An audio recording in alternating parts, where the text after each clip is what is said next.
Hey YouTube, welcome back to my channel. It's Isis. Today I'm going to be repotting a seedling orchid in real time.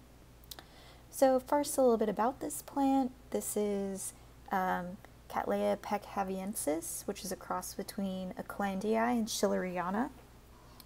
I got this plant about 2 weeks ago from the San Jose Orchid Expo from H&R Orchids.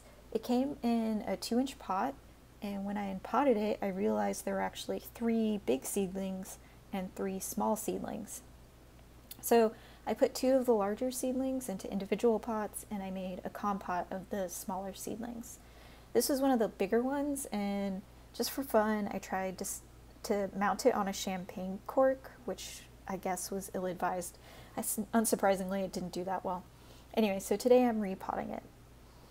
Oh, real quick, I want to talk about these snips that I'm using. I really love this tool for trimming orchid roots. So they're really sharp and they have this spring, so it makes it really easy to do some precision cutting.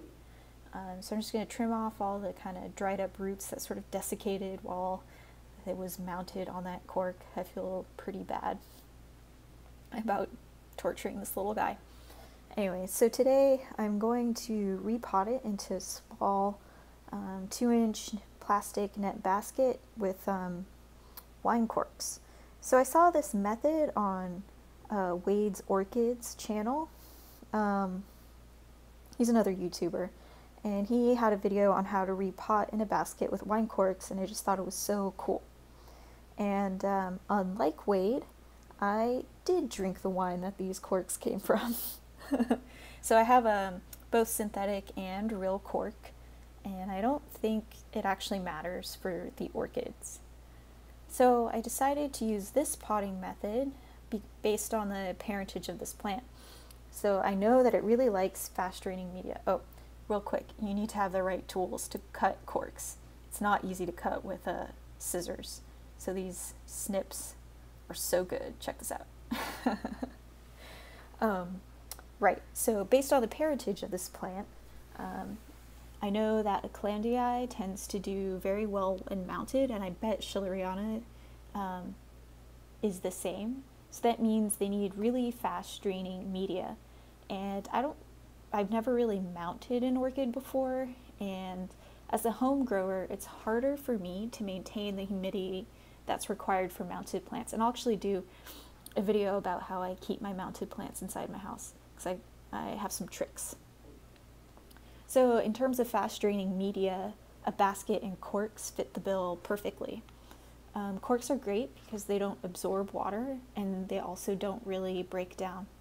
So if you have a plant that likes to drain quickly, it also tends to need to be watered more frequently, which makes it important to have a durable media.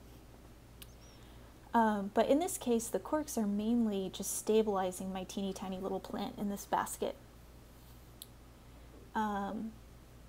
So I'm going to make sure it's nice and snug in there and won't fall out. And then I'm going to put a little bit of sphagnum moss around the top near where the roots meet the plant, just to keep a little more humidity. Oh, look at that. Yeah, really snug in there. So I'm just going to put a little bit of sphagnum moss to maintain some moisture, because this is a seedling, so it does like to be more moist than a mature plant. So I'm just going to tuck the moss around, and after I'm done doing this, I'll water the whole plant so everything will be nice and moist. And I'm also going to keep this plant in a plastic cup, which I'll show you in a second, with a layer of sphagnum moss at the bottom.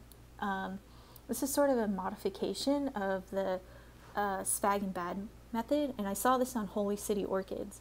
So it's a way to maintain some humidity around the plant. And as I said before, like as a home grower, this is something that I'm always, oh, root, spag root, all those little strings are annoying.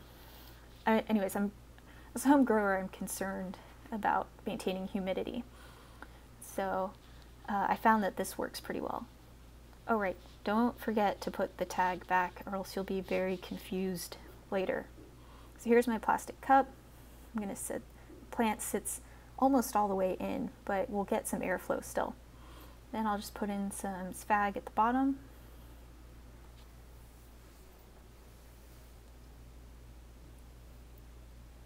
And there you go, real-time repotting of a seedling. Thanks.